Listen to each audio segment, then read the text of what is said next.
नमस्कार मित्रांनो. आज दिनांक 23 जानेवारी 2026 शुक्रवार असल्याने खूप रस्त्याला गर्दी आहे. त्यामुळे खंबाटकी घाटामध्ये खूप प्रवासी वर्ग फिरायला बाहेर पडलेला दिसत आहे.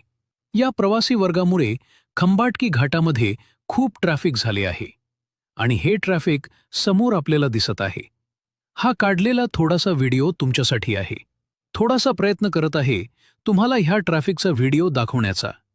सलग लागून आलेल्या 3 सुट्ट्या 26 जानेवारी ह्यामुळे पर्यटक हे आनंद लुटण्यासाठी घराबाहेर पडून एन्जॉय करण्यासाठी जात आहेत. आणि त्या एन्जॉय करण्यासाठी पर्यटक पुण्या मुंबईतून बाहेर पडून सातारा, सांगली, कोल्हापूर तसेच कोकणच्या दिशेनं निघाले आहेत आणि त्यासाठी खंबाटकी घाटाचा वापर करतात.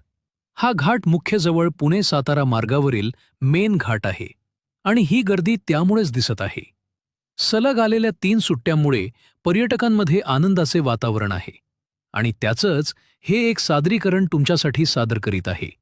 तरी अशा नवनवीन व्हिडिओसाठी लाईक, शेअर, सबस्क्राईब करा आणि व्हिडिओ आवडला असेल तर कमेंट करा. धन्यवाद.